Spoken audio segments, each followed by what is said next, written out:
Now.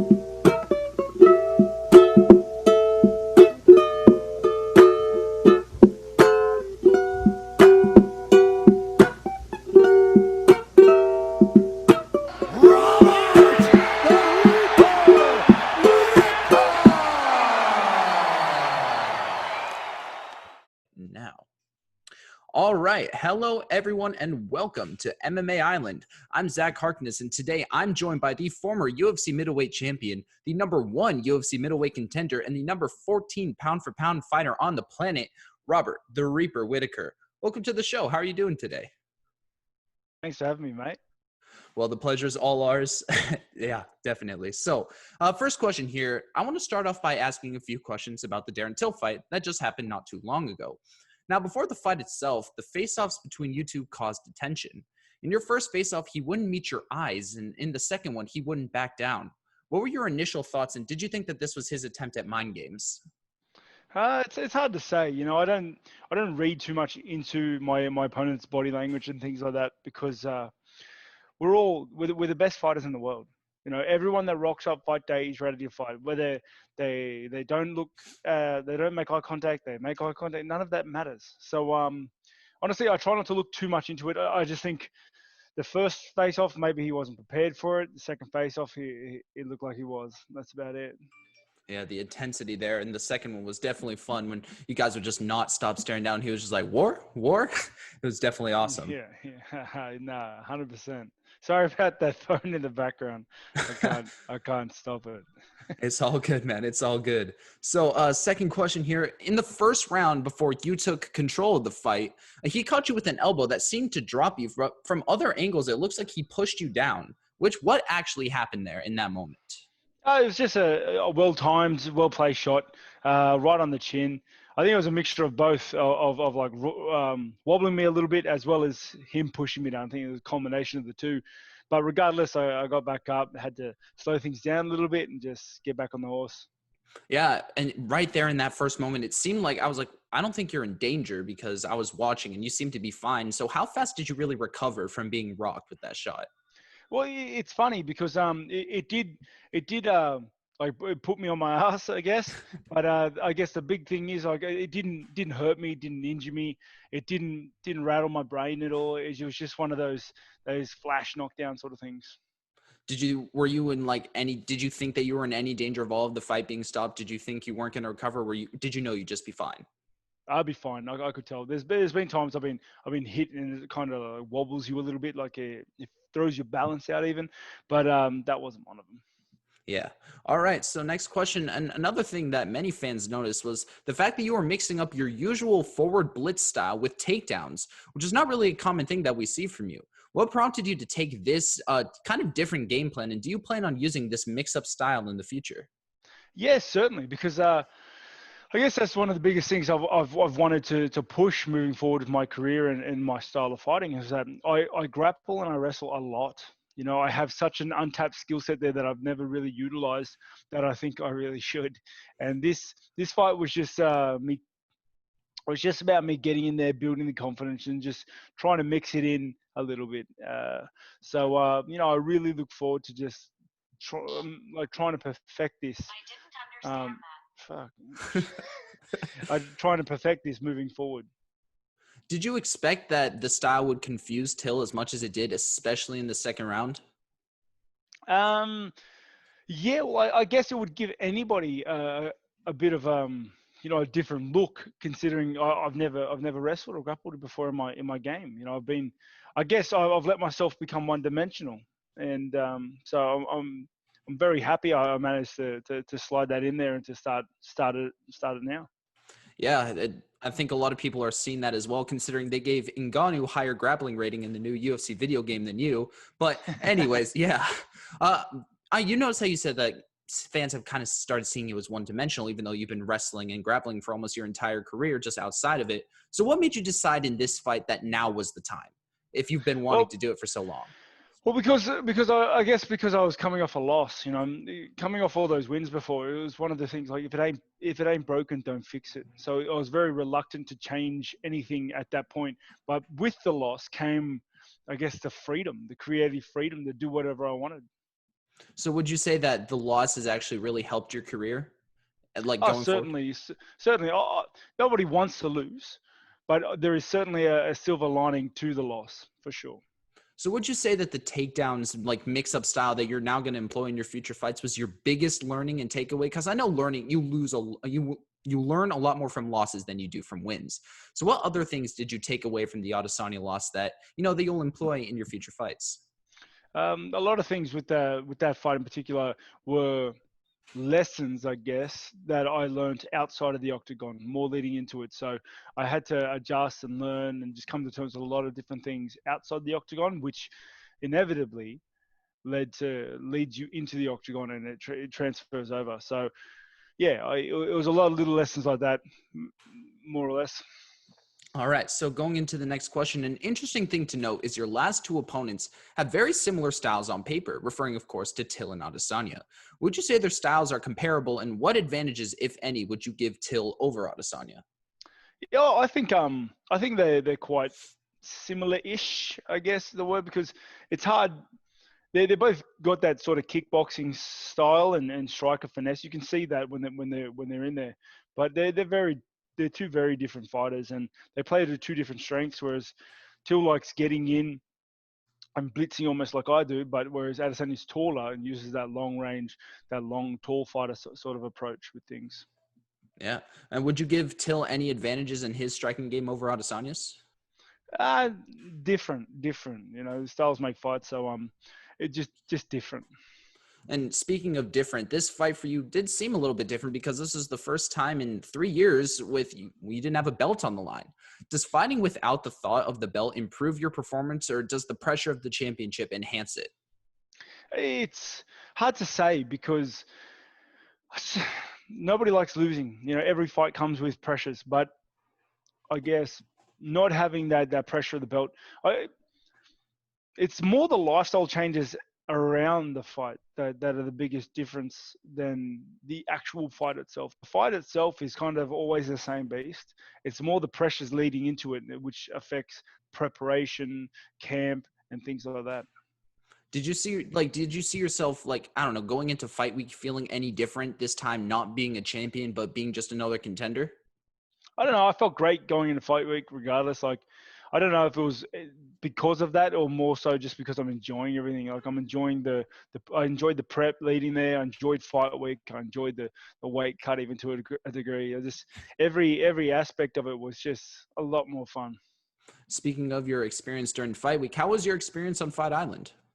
It was great. I think it was amazing what the UFC have done in promoting the Fight Island, preparing everything, and Abu Dhabi, hats off, like getting everything prepared for that. It was just so well organized. The preparation was flawless. It was a great event. Is that the first time you've ever been to Abu Dhabi? It was. I would have loved to explore it more. All right, so I want to move into the next question, and I want to look into the future here. As you were recently booked to face Jared Cannonier in an apparent #1 contender fight at UFC 254. Now, this isn't the first time this fight has been booked, though, because that last fight was booked at 248. So what things are you going to do in this camp that are different than what you're going to do in the UFC 248 fight camp for Cannonier?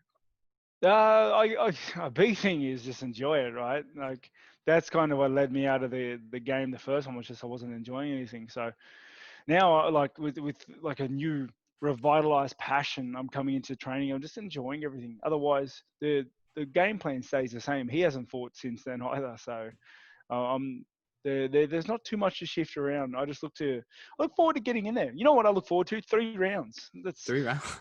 like I haven't prepared for a 3-round fight for a long time. So Yeah. Was the last fight you fought a 3-round fight against Jacare? yes, it was a long time ago.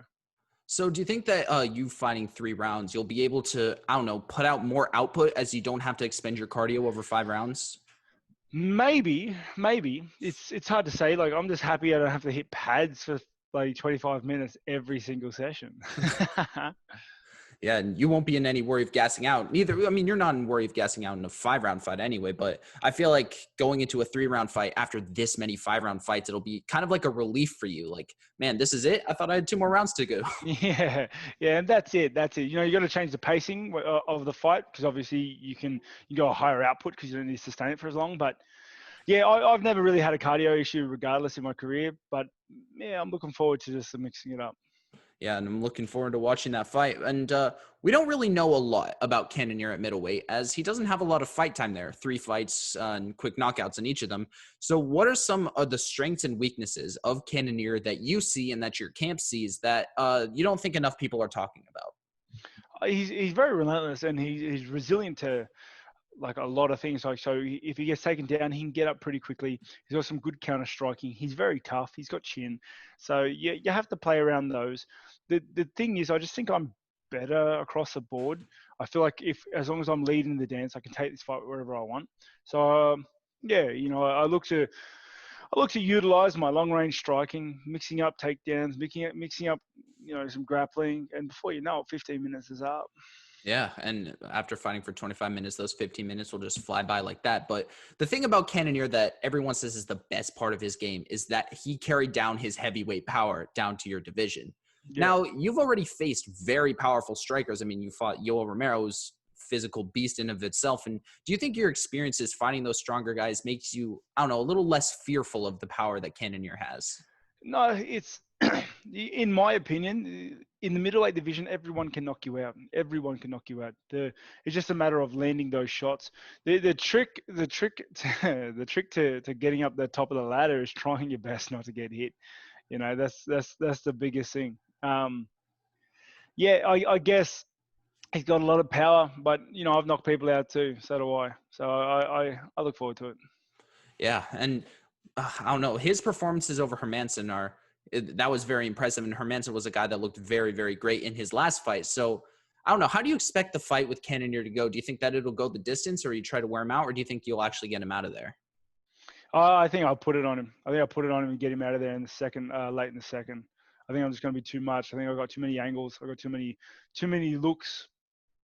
Yeah. So interestingly, in an interview with Ariel Helwani you did after the fight, you named 3 guys, those being Adesanya, Costa, and Hermanson, as the guys that you'd want to fight next. And about a week later, you get booked against Cannonier. Is there a reason you left him off that list? And did the UFC offer you any other names beside Jared? uh, Mate, I was just spitballing at the time. So it could have been anyone. Yeah, because there were a lot of rumors that were saying like, "Oh, he's scared. He doesn't want to fight Cannonier." And I think that's ridiculous. Did you see those people saying like you were afraid to fight Cannonier? I don't think anyone in this game is afraid of anyone to fight. Like, I've never tiptoed around. I just the I guess Manson just looks like a fun fight. The other two are title shots. I thought honestly I thought Cannonier was injured still. So that's I guess why I didn't consider him. Well, I guess yeah, not a lot of people didn't know that. I guess this is kind of breaking news. No, not really, but yeah. All right, so I will move on to the next question here, and I have a few questions about your 2 fights with Yoel Romero. Now, obviously, Yoel is a very physically imposing guy. Did that play into any extra nerves the first time around? And how confident were you going into the second fight, being as you beat him that first time? Honestly, like the bigger they are, the harder they fall. There's I don't believe like they can't be that too much. Like we both have to make the same weight division, so they can't be too much bigger.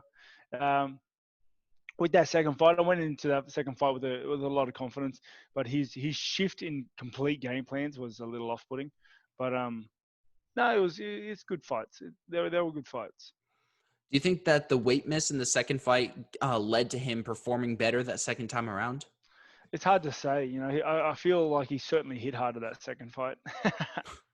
Yeah, it certainly looked like he did. And yeah, like when you are hitting Yoel Romero back, it doesn't seem like you phase him. And in those fights, you hit him with some very impactful strikes with that now famous head kick.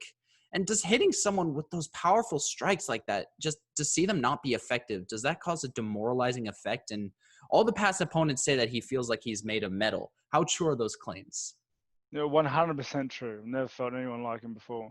And I guess it does play a little bit into demoralizing, not so much in the fight, but post-fight, because you start to question like whether you have the power or anything to stop people, or if like every fight is going to be like that. But honestly, I haven't felt anything like that since that fight. Yeah, so he's the only guy who you think that like you would hit him with that head kick. Do you think you could hit anyone else with that head kick and they'd have the same reaction as him, that just not being phased at all? Nah, there's no way. I'd rattle at least someone. Like someone would get wobbled at least. He just shrugged it off. Damn, yeah, that chin is just granite. And okay, a sentiment that you hear across the entire MMA world is that the 10 rounds with Romero greatly impacted your career. Now, as the man who's done it, what do you think? Do you think that those 10 rounds with Yoel Romero have greatly impacted your career, like to the extent that everyone says that they do? Maybe hard rounds or hard fights. I think every hard fight leaves an impact on on who you are and your career moving forward. It's yeah, they were hard fights, and I'm proud of those fights. I'm very proud of those fights. I think they're career making. I think they're like part of my legacy, which is great. He's a very hard opponent. Other than that, it's hard to say. Not really. Do you consider those 2 wins over Romero the proudest in your career? I don't know the proudest is like I'm proud of every fight. Like I'm very proud of my last win because to come back from such a big loss is so it's hard to say. Like I have a lot of proud moments to be honest. Yeah, and I mean, yeah, you've had a lot of proud moments just running through the Shark Tank at middleweight so fast, but that was before you moved. Like, you weren't originally a middleweight, so I'm wondering, like, what point at your time as a UFC welterweight, like, made you decide to go up that weight class, and did you think that you would go on that run to get to the belt? No, I definitely didn't think the run would happen like it did. Um, and the move up was just due to the weight cuts being too hard. I was taking too much out of my body, and I just couldn't sustain that anymore.